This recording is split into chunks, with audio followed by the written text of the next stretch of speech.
और बुलेटिन में फटाफट खबरों के बाद अब बात करते हैं खबरों पर विस्तार से और बात करते हैं जम्मू कश्मीर के पुलवामा की, जहां आतंकी हमला हुआ है। एक बार फिर टारगेट किलिंग हुई है। आतंकियों ने बैंक के सुरक्षा गार्ड की गोली मारकर हत्या कर दी।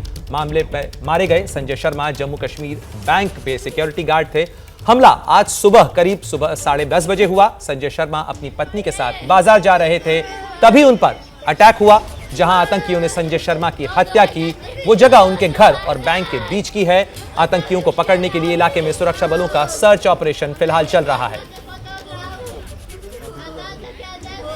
जाहिर तौर पर परिवार में मातम का माहौल है। तस्वीर आप देख सकते हैं, संजय शर्मा जो कि जम्मू एंड कश्मीर बैंक में सिक्योरिटी गार्ड के तौर पर तैनात थे, अपनी पत्नी के साथ जा रहे थे और उसी दौरान टारगेट किलिंग की यह घटना हुई। जहां इस हमले को आतंकियों ने अंजाम दिया, वहां से आपको दिखाते हैं एबीपी न्यूज संवाददाता आसिफ कुरैशी की यह रिपोर्ट। चंद महीनों की खामोशी के बाद जम्मू कश्मीर में एक बार फिर से अल्पसंख्यकों को निशाना बनाकर हमला हुआ है। पुलवामा के अचंद गांव में संजय कुमार नाम के जिस व्यक्ति को गोली मारी, हम ठीक उसी जगह पे मौजूद हैं। ये वो जगह है जहां पे संजय को उस समय गोली मारी गई जब वो अपनी पत्नी के साथ शॉपिंग के लिए बाहर जा रहे थे, और जिस जगह पे उनको गोली मारी गई ये उनके घर से तकरीबन 50 मीटर की दूरी पर है। ये जो लोगों की भीड़ आप देख रहे हैं, ये वो घर है संजय का जहां पे इस समय उसका शव रखा हुआ है। आसपास के इलाके में मातम पस रहा है। लेकिन जो दूसरी बात है सबसे देखने वाली, कि जो गोली मारी गई ठीक प्राइमरी हेल्थ सेंटर जो इस गांव का है उसके गेट के बाहर मारी गई। इस समय यहाँ पे सुरक्षाकर्मी बड़ी तादाद में मौजूद हैं, और जैसे ही संजय को गोली मारी गई उसको तुरंत ही प्राथमिक उपचार के लिए प्राइमरी हेल्थ सेंटर ले जाया गया। बाद में यहाँ से एक एम्बुलेंस के जरिए उसको डिस्ट्रिक्ट हॉस्पिटल पुलवामा भी ले जाने की कोशिश हुई, लेकिन अस्पताल पहुंचने से पहले ही उसकी मृत्यु हो गई। बता दें कि ये जो अचन गांव है इसमें 2 कश्मीरी पंडितों के परिवार रहते हैं, और उनके लिए जो है उनकी सुरक्षा के लिए इंतजाम भी थे, एक सुरक्षा पिकेट भी था। लेकिन जिस समय ये हमला हुआ, महज 50 मीटर की दूरी पर संजय अपने घर से थे जहां पर यह हमला हुआ। और हाल फिलहाल के दिनों में देखें तो जिस तरीके से एक बार फिर से विभिन्न संगठनों की तरफ से अल्पसंख्यकों को खास तौर पर निशाना बनाने की बात हो रही है, उसी की कड़ी माना जा रहा है।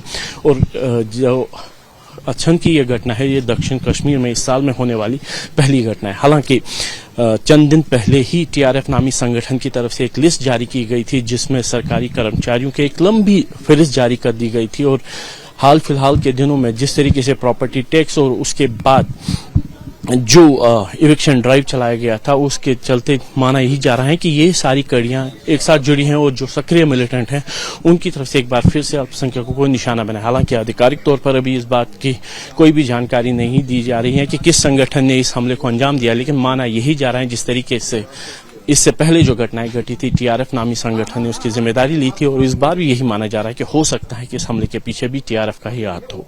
कैमरामैन अरशद हुसैन के साथ आसिफ कुरैशी, एबीपी न्यूज, अचनगांव, पुलवामा।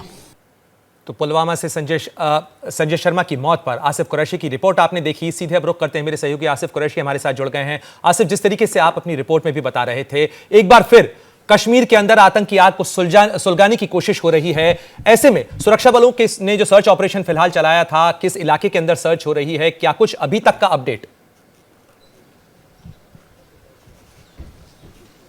प्रणय, देखिए अभी भी हम अचन गांव में उसी जगह पे मौजूद हैं जहां पे ये घटना अंजाम दी गई।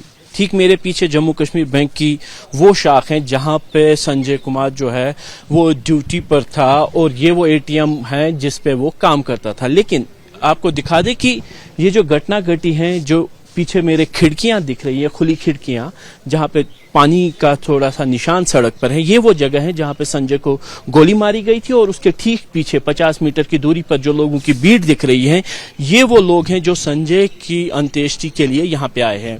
इंतजार हो रहा है परिवार के सदस्यों का। संजय का एक भाई जो जम्मू कश्मीर पुलिस में कार्यरत है, बानिहाल में ड्यूटी पर था, और संजय की एक भतीजी भी है जो दूसरी जगह से जिनको आना है, इसीलिए परिवार का इंतजार हो रहा है। और इसीलिए जो इस पूरे इलाके में देख सकते हैं आपकी गहन जो है सुरक्षा बलों की यहाँ पे प्रेजेंस है। आसपास के इलाकों में तलाशी अभियान चलाया जा रहा है, यहाँ से आने जाने वालों की तलाशी ली जा रही है। लेकिन फिलहाल हमलावरों के बारे में कोई भी ज्यादा जानकारी स्पष्ट तौर पर नहीं दी जा रही है। DIG south Kashmir rice Bhatt से हमारी बात हुई तो उन्होंने कहा कि कुछ लीड्स उनके पास थे जिन पे वो काम कर रहे हैं, लेकिन कोई स्पेसिफिक टारगेट इनको किया जाएगा ऐसी कोई बात नहीं है। लेकिन 6 महीने पहले जिस तरीके से अल्पसंख्यकों को निशाना बनाया गया था, उसके बाद से ही संजय को घर में ही बैठने के लिए कहा गया था। वो ड्यूटी पर नहीं आते थे, हालांकि उनका ब्रांच महज 100 मीटर की दूरी पर उनके घर से था जहां पे वो कार्यरत थे। उनको घर में बैठ के ही बोला गया था। और जो गार्ड अभी भी उनका सहयोगी है, साथी है, मोहम्मद मकबूल, आज भी ड्यूटी पर यहाँ पे मौजूद है। और वो पहले उन शख्सों में से था, उन लोगों में से था जो संजय के शव के पास पहुंचा था जब उनको गोली मारी गई थी। यानी किस निर्ममता से, किस प्रिसिशन के साथ इस घटना को अंजाम दिया गया, इस बात का अंदाजा लगाया जा सकता है कि जो हमलावर थे उनको पूरी जानकारी थी कि संजय के आने जाने के किस तरीके से वो काम होता है। और संजय पैदल ही अपनी बीवी के साथ उस समय था, बीवी दुकान पे चढ़ी, संजय बाहर खड़ा था और नजदीक से आकर हमलावरों ने गोली मार दी जिससे संजय की मृत्यु हो गई। लेकिन ये केवल संजय की मृत्यु की बात नहीं है, इस घटना से समूचे जो अल्पसंख्यक है उनमें डर एक बार फिर फैल गया है, क्योंकि जिस तरीके से टारगेट किलिंग्स को रोके जाने की बात सरकार और प्रशासन की तरफ से की जा रही है, कहीं ना कहीं वो दावे खोखले साबित हो रहे हैं और एक बार फिर एक अल्पसंख्यक इस गोलीबारी का निशाना बना है। प्रणय, बिल्कुल आसिफ, आप बने रहे हमारे साथ में। लेकिन जिस तरीके से पूरे इलाके के अंदर फिलहाल पुलिस और सुरक्षाकर्मी सर्च ऑपरेशन चला रहे हैं, जम्मू कश्मीर के डीआईजी रईस अहमद का कहना है कि आतंकियों को जल्द पकड़ लिया जाएगा। 10:30 बजे के करीब ये इंसिडेंट यहाँ पे पेश हुआ, जहाँ पे कि एक टेररिस्ट वायलेंस इंसिडेंट सामने आया। हमारे माइनॉरिटी कम्युनिटी के एक मेंबर संजय शर्मा जी, इनके ऊपर एक फेटल अटैक हुआ, जबकि ये लोकल मार्केट की तरफ जा रहे थे अपनी वाइफ के साथ। और इसमें जो अभी तक हमारे पास फैक्ट सामने आए हैं और जो इन्वेस्टिगेशन चल रही है उसके हिसाब से जैसे जैसे हमारे पास क्लू सामने आए हैं उनको हम फॉलो कर रहे हैं और इनको हम टेररिस्ट जो हैं इसमें मुलविस, उनको हम जल्दी ट्रैक डाउन करके न्यूट्रलाइज कर देंगे। आसिफ, शुक्रिया आपका इस तमाम जानकारी के लिए। लगातार आप नजर बनाए रखिए और एबीपी न्यूज पर खबरों का सिलसिला लगातार जारी है। बने रहिए हमारे साथ, देखते रहिए एबीपी न्यूज। क्या मजबूरी है मेरी, बताइए। मैं अभी आपको बताती हूँ कि मैंने ओए होए होए होए नमकीन के चटकारे लेते हुए टकटकी मार के डिबेट शो को पॉज रिपीट कर करके देख रहे हैं जोगिंदर जी। इनकी तरह आप भी देखें अपनी फेवरेट डिबेट्स को रिपीट कर और डाउनलोड कीजिए एबीपी लाइव ऐप अपने स्मार्ट टीवी पर।